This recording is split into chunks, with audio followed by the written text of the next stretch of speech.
ஜெய் பாரத் மாதா பார்வதி பத்திரப்பதிவு டெல்லியிலேருந்து தமிழ்நாடு வரைக்கும் திண்டுக்கல் போட்டு ஆமனாய் 2 பேரும் திண்டுக்கல் பூட்டிட்டான். முக்கால் சத்தியம் டெல்லி டு தமிழ்நாடு. அடுத்தாப்புல நீதிமன்ற கோர்ட்டில் அனைத்தும் ஏற்கனவே பூட்டியாச்சு. இப்போ எரிக்கிற கணக்கு கடவுள் எரிக்கார்.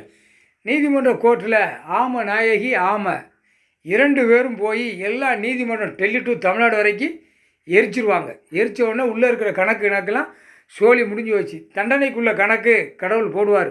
அந்த நேரம் தண்டனைக்குள்ளது ஆதார கார்டு ரேஷன் கார்டில் எல்லாம் செக் பண்ணையில் எல்லாமே உள்ள செயலறைக்கு போயிடும். ஆணும் பெண்ணும் உயிர் வாழ்கிறதுக்கு என்ன அந்த ஒரு முற்றுப்புள்ளி 1 இருக்கிற இடம் என்ன அந்த கேள்வி 2வது கேள்வி. அடுத்து விவசாயம் கொடுத்துருக்கேன், உணவு சாப்பாட்டுக்கு இந்த 3க்கு ஏன் நீ நடத்தாமல் எல்லாம் அலங்கோலமாக வச்சு 2ஆம் நம்பரை திருக்க நான் கொடுக்கல அப்படின்ட்டார். அதான் கணக்கு பாயிண்டில் உள்ள மாட்டுவான். அரசியல்வாதி பலாயிரம் கோடி வார்டில் எல்லாம் மாட்டுதவன் பூரா எல்லாம் அந்த ஆதார கார்டு ரேஷன்களில் செக் பண்ணி வரையில் உள்ளே மாட்டி போயிடுவான் செயலறைக்கு. அந்த நேரம் இவர் தான் ஐயா தான் கடவுள் தான் செக் பண்ணுவார். 10 கோடா 12 ராமேஸ்வரம் அமர்நாத் ஜோதிலிங்கம் 2 கணக்கில் பிடிச்சி உள்ளே தூக்கி செயலறையில் ஏற்றிடுவார். அமர்நாத்தில் 3 செயலரை தமிழ்நாட்டுக்காரனுக்கு அம்புட்டோம், ஆணுக்கும் பெண்ணுக்கும்.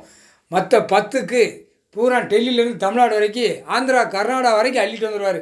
தமிழ்நாட்டுக்காரனை பூரா தூக்கி 3 செயலரில் போட்டுருவார். டெல்லி மகாராஷ்டிராவில் முக்கால் சாத்தியம் அமர்நாத் ஜோதிலிங்கம் மலை பார்டரில் போடுவார். புரிஞ்சுக்கோங்கடா, கணக்கு போட்டாச்சு.